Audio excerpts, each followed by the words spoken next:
This is 51st Dates, and I'm your host, Jolie Moore.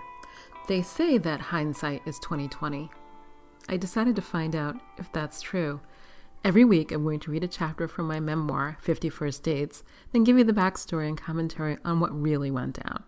It's been 2 whole years since I went on these dates, and I'll be experiencing them along with you as I read. We'll find out together if my future self learned anything. I don't know if I have anything figured out, but at least we'll share some laughs along the way. Dating in Southern California is nothing if not entertaining. Ready? Strap in. Let's go.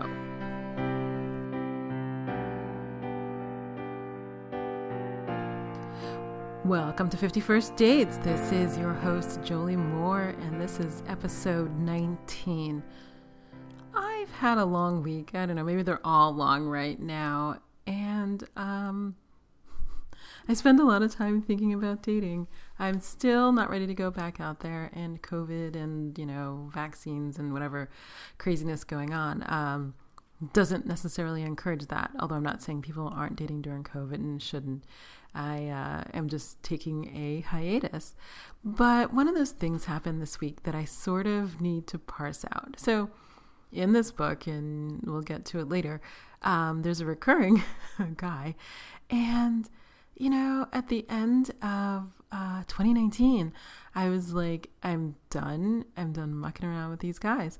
And here we are in 2021, and, every so often he reaches out, and, well, it's been over a year since I slept with him, so maybe, time passes. Every so often he reaches out, and I do not have the ability to not do anything. So I did commit to not reaching out to him. And to me, that is a huge win. But whenever he reaches out, I don't have the ability to not do it. And it's always on a day that's really hard.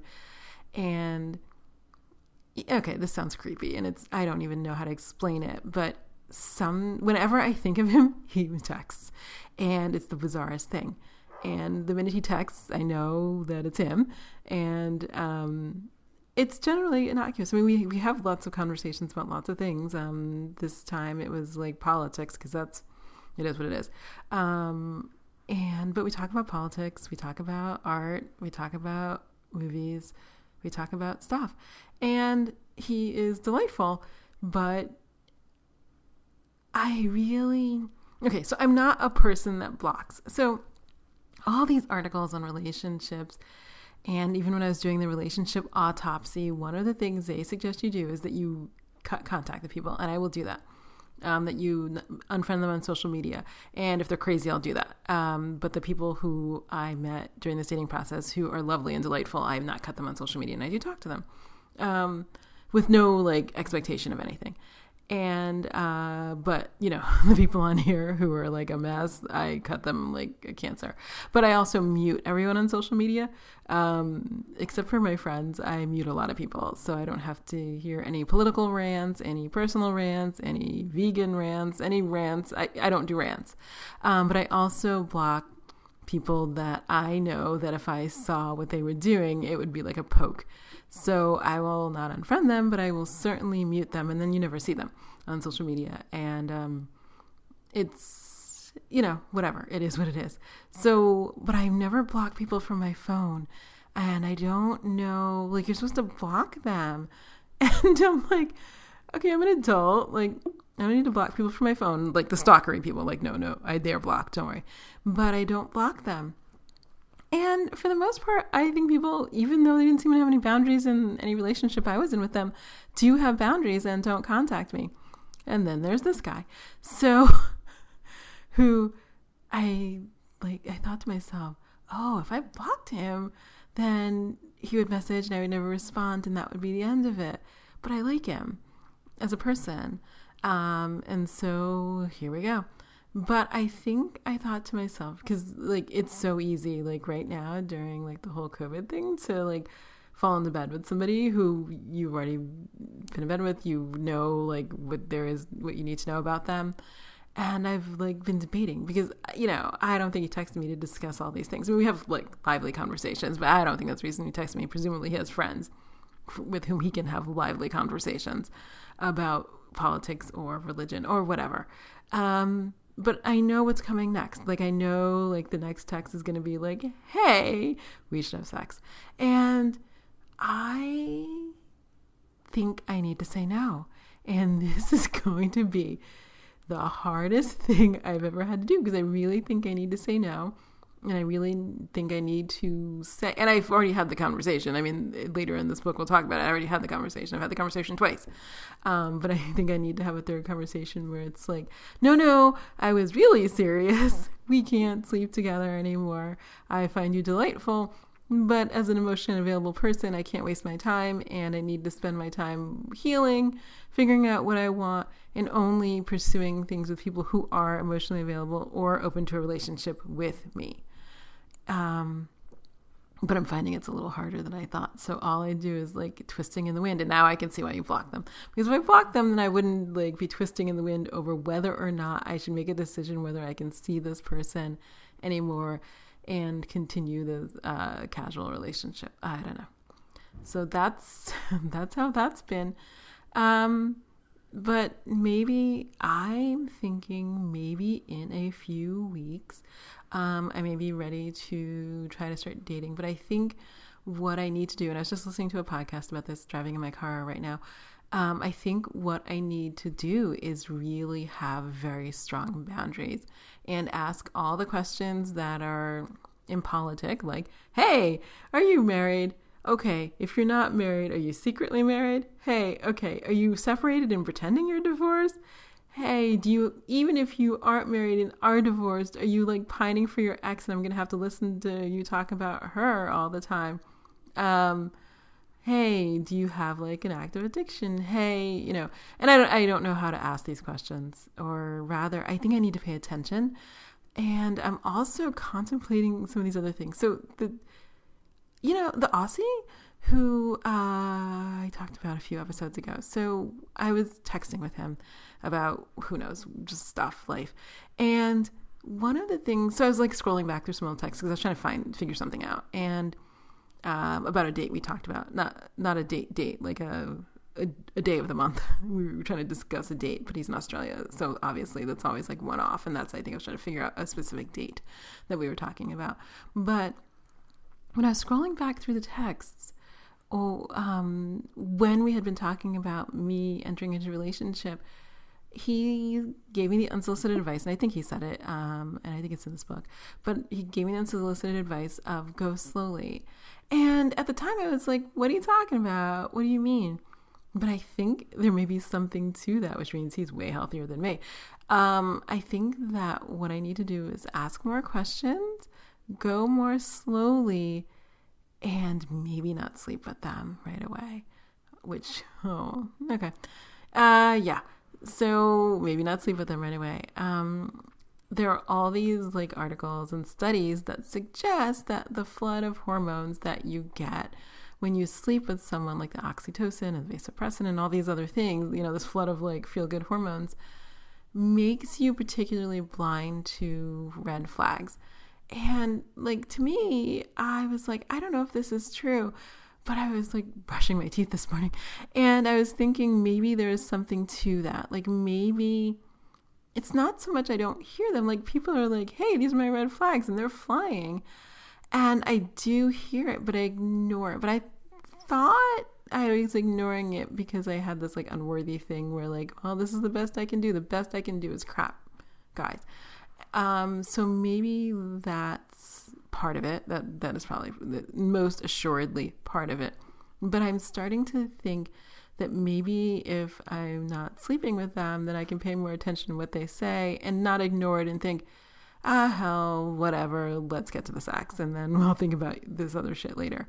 So I'm seriously considering that maybe if I meet somebody and I have an interest in them, that I need to go slowly. Like, I need to like only see them a few hours at a time, because I tend to I talk a lot and I tend to like spend too much time with people, I guess, in the beginning of a relationship. So go more slowly, spend less time, text less. I really want to text less. There's like texting guys. I don't know if I could take it. And then maybe also not sleep with them. Like maybe not like, in the first month, first date, second date, whatever. We can have a whole lot of conversations about that.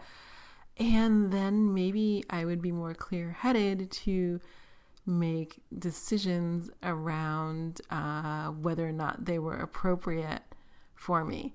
But see, then I'm always like, but hey, I can still have casual sex with this other guy while I'm sorting that out. And I understand for many reasons that probably doesn't work. But that's an interesting take on it. It's just that, well, I don't know. I feel like I'm old and I want to get in all the sex I can before I die and before like I atrophy, but whatever. So that's just the newest thought, that maybe there's something to this whole go slow, take your time, keep your eyes peeled sort of thing. It's what I'm thinking about. And also I need to stay out of these casual arrangements. Oh, that feels sort of lonely. Like I don't mind being alone. Yeah, yeah, I'll think about that. So let's move on to the next date. Ready? Let's go.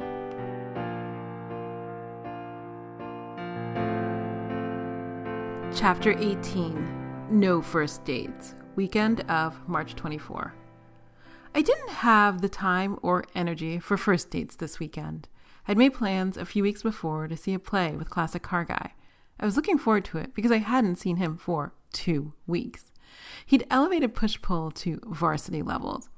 The previous weekend I hadn't seen him at all. He said that some personal issues with his ex had put him in a frame of mind that didn't make him a good company. But he paired that with all sorts of sexy texting about the times we'd been together in bed from the previous weekend. Classic Car, I think we need more lovemaking. Me, and more exercise. Classic Car, keep the exercise. I'll keep the lovemaking. Me, promises, promises. Classic Car, smarty pants? I don't think I ever promise and not deliver. Wow. So I didn't take that bait. I think I could write a whole series of blog posts on my opinion on that. My response last weekend had been more democratic. Me, alrighty then. Classic Car, we woke up feisty today. Me, very true. I'm always extra feisty. Classic Car, what a nice day today. Me, it's beautiful outside. Thinking face emoji. There's no more cleaning to do at my place, and you got me all hot and bothered with your flirty texting. Classic Car, you're lucky I'm not there. I was thinking the same. I'd love to be inside you at this very moment. Me, but how do I get that? Needless to say, I didn't get that. He went on to buy a grill or make soup or something that didn't involve me. It was that frustration that led me to last week's dates. This week, he was back in it. I'd sent a text confirming that we were going to get together, and he replied, of course, because we had a plan. He texted and called first thing Friday morning with a plan. He'd see a guy about repairing his first car, go to a doctor's appointment, then he'd head my way. His relationship with time remained loose, but not too bad. He'd be at my house with his overnight bag if I did him a single favor, order him Salvadoran food. I hadn't had Salvadoran food in years, and not near where I was living now in West Hollywood. But I was a resourceful writer who really wanted to see the guy she liked, so I figured it was a pretty fair trade-off. I got his pupusas, chicharrones, and fried plantains. He got to my house by 5. Despite the 2-week hiatus, he looked as good as I remembered. He hung up his garment bag in my closet, then we sat down and ate. He was happy eating food he'd grown up with, and I was happy to sit next to him and chat. 45 minutes later, he took himself to my bathroom and showered. Then he put on his own bathrobe and got all dressed up. He looked amazing and smelled even better. I drove us a few miles to the Geffen. You have a heavy foot, he said as we exited the parking lot. I do like to drive fast, I said. There's a shortcut if you don't mind walking through the Target alley. Make sure we don't run into your other boyfriends, he quipped. I let that one slide. I wasn't sure if he was fishing or joking, but either way, I wasn't going to bite. He grabbed my hand and I led the way. He held my hand or my arm or leg while we watched a production that showcased the music of Nat King Cole. For 2 good hours, there wasn't a moment when we weren't in skin-to-skin contact. We came back to my place and watched a little bit of comedy on Netflix. He did that thing he always did when he was with me. He was laser focused on me. No phones, no other distractions. The sex, the first time that night, was amazing. All the more so because it had been 2 long weeks since I'd seen him last, and Day Trader hadn't been up for a one-night stand. 10 or 20 minutes after, we were both breathing normally. I felt his erection against my backside. Can I sleep inside you? It was the single oddest request I'd ever had in bed. You think that's going to work? I felt rather than saw him nod in the dim light. It 100% definitely did not work. Not that time, nor the time after that. He was in a talkative mood the next morning. Have you been married before? He asked. Before what? I've only been married once. I sat up and pulled the pillow to my chest. He'd asked a question not because he wanted an answer, but because he wanted to tell me something. I knew all about that tactic. I got married at 20, he admitted, in Vegas. I'm 900% sure my eyebrows shot up to my hairline. By Elvis, he added. Of course, by Elvis. In leather pants. Tight leather pants? He nodded, and a matching leather jacket and belt. Saleswoman got to me at the Gucci store. So, married at 20. My girlfriend and I dropped acid in the mountains. She said, let's get married. And I said, let's do it. In leather pants. They still fit. I'll wear them for you one day. They look good. I was 99% sure they did look amazing on him. He was hot in clothes and out of him. The conversation got more real then. He talked about his decision to cut off his mom. I told him that I saw a shrink once a week. In the tradition of trading information, he let me know what he'd been in therapy himself for 6 months after leaving his ex-wife. I was frankly surprised. He seemed like the least likely person. But again, I was wrong about him, which made me think a whole lot about the kinds of assumptions I made about people. So you were married twice? I asked, integrating the new knowledge. 3 times, actually, he said, his tone sheepish. Wait, what? I left my first wife, then married her again, then divorced her a second time. It only lasted a month that time. Wow, that was a hard lesson for you to learn, I said. I can imagine they must have had chemistry that was off the charts. I checked myself for feelings of jealousy. They weren't there. Being older had privileges. One of them was an unchecked jealousy of the thought of a guy I liked with another woman. The same discussion would have eaten me alive in my early 20s. I finally got it, though. We talked about a bunch of other stuff like travel. He wanted to know when I could get away for a long weekend. We decided May would be good. Let's have breakfast, he announced at 11. Breakfast? I think I should shower, I said, because honestly, I smell like sex, and that didn't mix with breakfast. So point me to the kitchen, he said. I'll get it ready while you shower. What? Breakfast? I honestly thought he'd been talking about going out. I figured I'd find and hit a local brunch spot. West Hollywood was full of them. He put on his robes, and he walked to my kitchen. So you said you had tea every morning. I'll make that for you if you show me what to do. I pointed to the kettle and the loose-leaf tea. Do you need? I waved at the appliances. I got it. So I let him at it, went to shower. When I came back, there was classic car guy in a bathrobe prowling around my kitchen. Your breakfast is ready. I hope I got the tea right. He had. Breakfast was hot and delicious. The tea was perfect. I had to wrap my mind around the fact that this man who'd only known me 2 months had managed to make me tea that my ex-husband had said was so complicated that he'd never managed it in all the years we'd been together.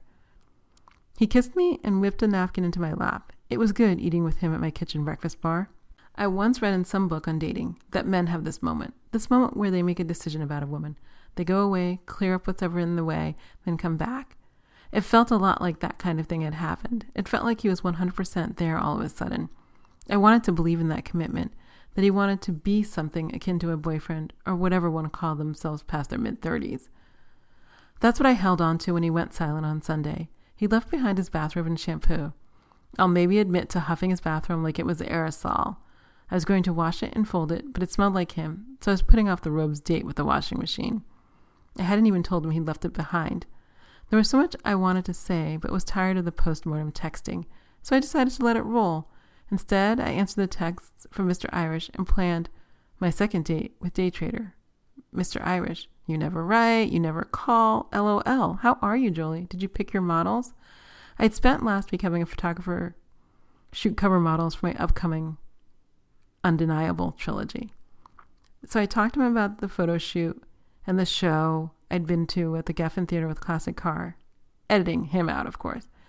Day Trader drove the half-mile to my house and parked in my guest space. In all those hours we'd spent together last week, I must have mentioned that he could park there.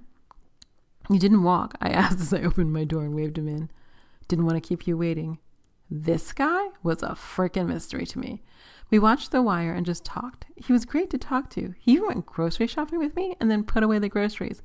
And all that time, he never made a move. It was the oddest thing, but he was great company, so I decided I didn't need to rock that boat one single bit. Thunderbolt has an impeccable sense of timing. Whenever I wonder where this whole dating thing is going, he pops up. Every single time I talk to him, I think it's going to be the last. Thunderbolt, how's your sex life? He was all about the opener. Surprised to hear from him, I thought about why he was asking, because he'd taken an exit from mine. I started with my favorite tactic, deflection. Me? I thought about you today. How was yours? Thunderbolt? A steady stream of squirters. I had to laugh out loud, then hope that no one was reading text over my shoulder. I wavered between telling him it was a great pun, great alliteration, or mentioning the whole thing sounded messy. I didn't reply with any of those. Me? Good to know you're not alone then. I worried about you for a hot second. Thunderbolt, you? Me? I'm trying to decide how to answer that. I figure there's a way to fuck that up such that I never get to sleep with you again. Because if I've learned nothing about Thunderbolt, it's that he's not as gangsta as he wanted or pretended to be. I wasn't in the mood for his, I'm jealous, but I'm not drama. A few days after I left his apartment, he'd text me about Classic Car. He was not a texter. It was completely out of character. Thunderbolt, you have another date with that guy yet? Me, Jesus. That was my unfiltered shock at him asking about another guy. I'm actually texting with that guy now. He's out of the country for a week or two visiting family and beaches. So I'll see him when he gets back. Thunderbolt, cool. Me, I'm feeling better, hoping you were too. Thunderbolt, hope he's a good lay. Best to try sooner than later. Then he went radio silent when I mentioned a hookup. I assumed maybe he was jealous or being weird or something and left it at that. So his response several minutes later was a bit of a surprise. Thunderbolt, nah, I'm into it. Tell me some dirty stuff.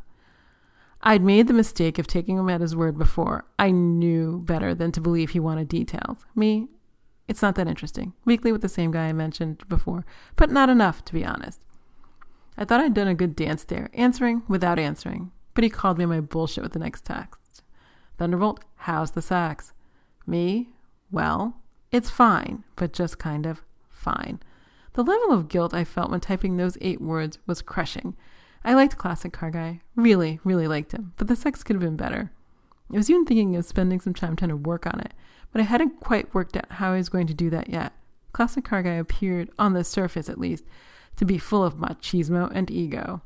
I was starting to think, though, that I'd not quite gotten him right, that my perception of him was a projection for me. The sex that was amazingly intimate and caring could also have zing. But that took familiarity and time, and I was willing to give it that. It didn't need to be like sex with Thunderbolt that was hot and satisfying right off the bat, even without a shred of intimacy. None of that was to be shared with Thunderbolt, though. He drew a quick conclusion with his next text. Thunderbolt, boring. Me, yeah, but other redeeming traits. So I've been looking for someone to fill the other days, which is when I thought of you while driving today, but totally figured you were out. That part was 100% true. I was 50% sure that I wanted multiple sex partners at one time. I was 50% sure that I was trying not to fall too hard for Classic Car Guy by seeking out other guys.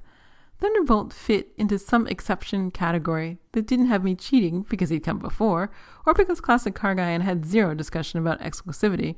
I think he assumed.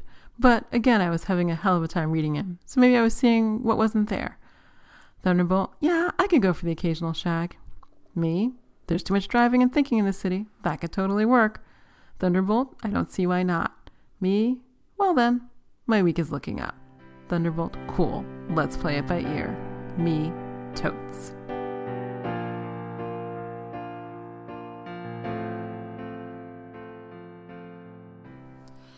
Two years into the future, and all I can say is, good grief.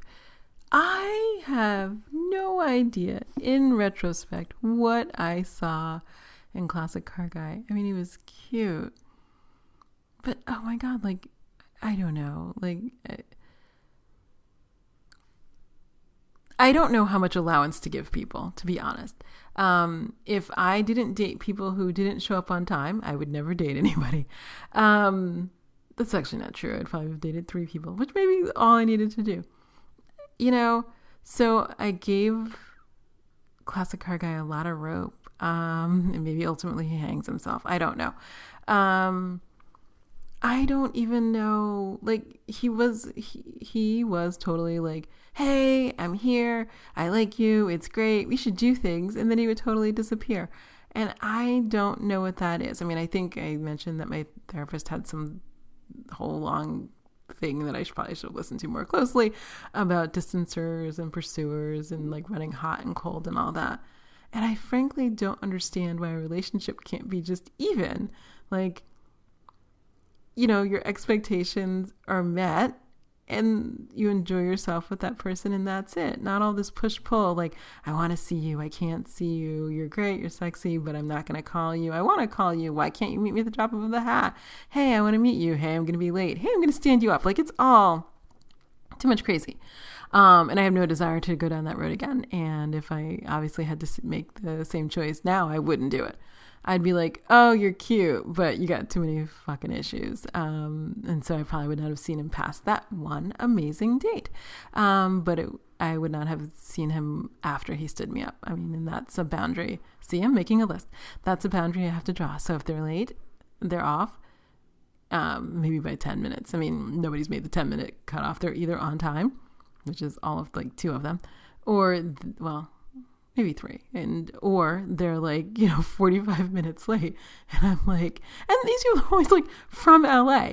And I'm like, or have lived here like more than a minute. And I'm like, the traffic is always shit. So like, how is it you can't figure out how to be on time? I can do it. And I have like a lot of shit going on.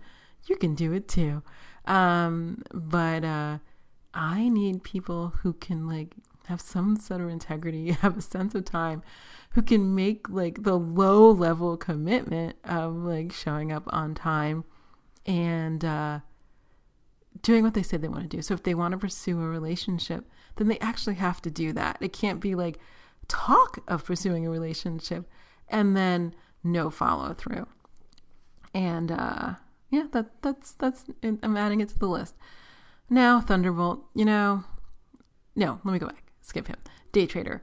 He was actually so delightful. So we watched like 1 or 2 episodes of The Wire, and it must have been like the night before my kid came back, and I was out of milk, and so we walked over. There's a store. We walked over to the store, and I don't know. I think we were sitting on the couch, and he was like, "You're a little fidgety," and I am fidgety. I find it very hard to sit still, and I was like, oh, I think I need to get milk. And he was like, well, what time does the store close? And I was like, it's pretty late, like maybe 11.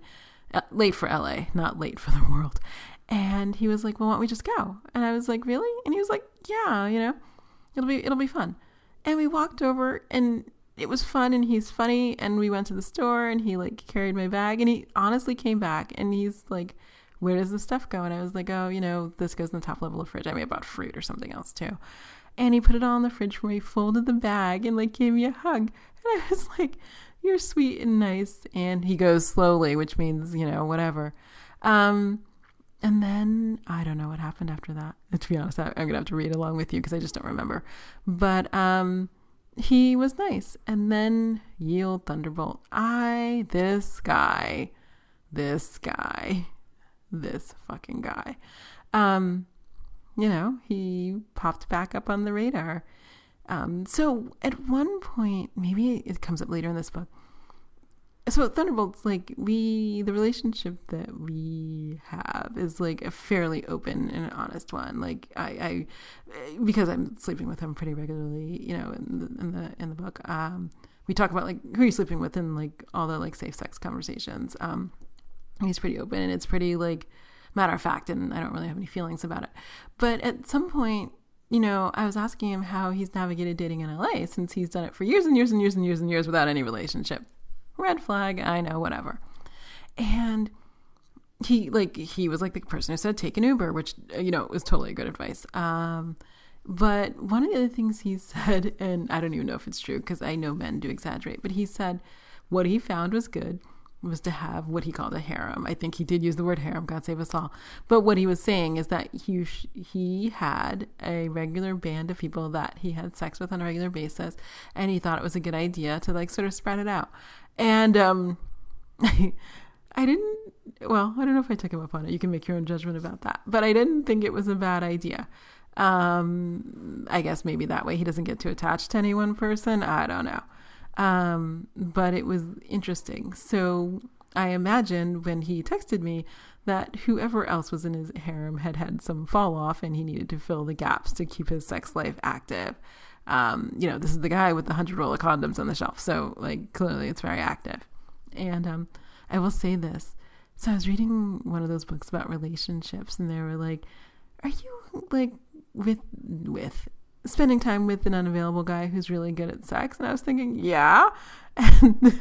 And the author was like, well, maybe they're really good at it because they're having a whole lot of it with a whole lot of people. And I thought, you know what? Maybe that's true. And so, that is what it is. But as I always say, like most of the people in this book, I like have no ill will or bad feelings about, and they're lovely and delightful people, but obviously not available for our relationship.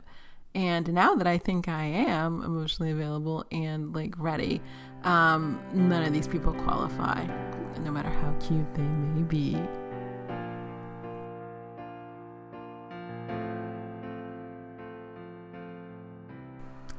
I'm Jolie Moore, and this has been 51st Dates, the podcast. If you enjoyed listening, I hope you'll share, rate, and review it on Apple Podcasts. It will help others find the craziness that is dating in Southern California. Also, please hit the subscribe button on your podcast app. If you'd like to read ahead, my memoir, 51st Dates, is available wherever books are sold. A link is always included in the show notes. I'm also a romance writer. If you want to know more about my books, please visit joliemore.com for more information.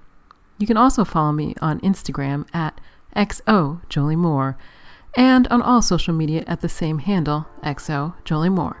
Thanks for listening, and I'll be in your ears next week.